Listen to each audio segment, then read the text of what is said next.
MaidEnergy is a community benefit society. We're just a small group of people with a shared interest in climate change mitigation. And we realised collectively that we had enough of the skill mix to create a solar project as a volunteer activity. We knew back then that solar was subsidised by the government, so it made sense, and everyone understood solar. So that was a good starting point. We established a financial model for installing the solar.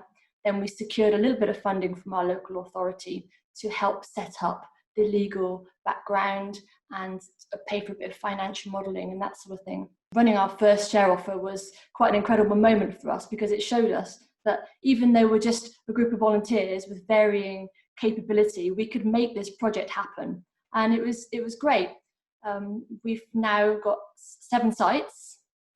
We've raised £450,000 worth of investment from over 100 people, mostly local. We are focused on community buildings such as leisure centres and schools, because we think that corporate organisations, they really ought to have the enthusiasm and energy to get on and do that sort of thing themselves. It's not that we won't, it's just that our first point of call would be to provide maximum community benefit.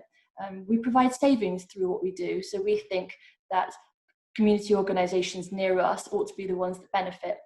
Further, I think that providing support to grassroots community organisations, it improves the sell. It's more compelling for investors. I don't know if investors would be quite so keen to work with us and be a co-op that benefits a huge corporate. I wanted to comment on why I did this personally. What was my motivation as an individual? Because I'm not a technical person by any means, but I was motivated originally to reduce my own family carbon footprint. But there wasn't much I could do beyond spending a lot of money on my house. So I thought that being part of a small group that could collectively make quite a significant difference, I thought that was really appealing. Without any technical expertise, we as a group all contribute sufficient to create small successful projects.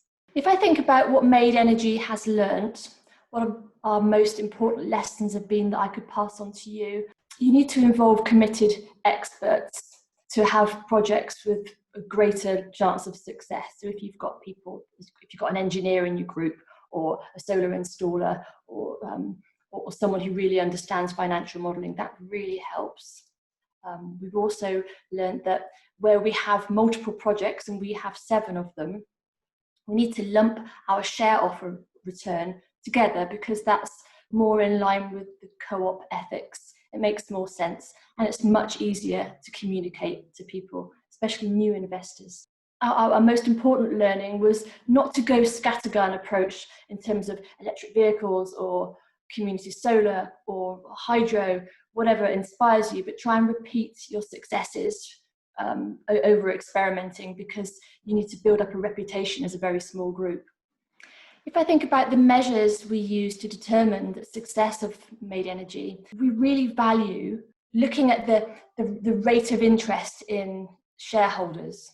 That tells us quite a lot. In the beginning, for our first share offer, it took us quite a lot of effort to generate interest.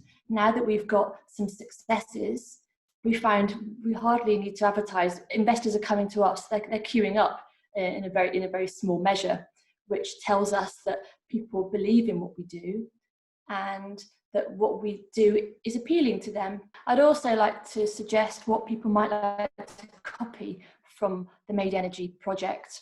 I've got a few points. I'd suggest starting small enough to gather proof of concept on one site. And once you've demonstrated success there, try and take a cookie cutter approach to the projects, repeating what you discover that you do well. And we've also found that sites that have an obvious renewables potential often get bombarded by commercial providers. So when we approach, they assume that we're looking to profit in the same way, because the community energy movement isn't that well known yet. So I'd recommend trying to only work with sites that actually get what you do, then they'll champion your model for their site with the people that can make decisions. And if they really want to work with you, they'll take the time to understand the way that the community-owned energy model works.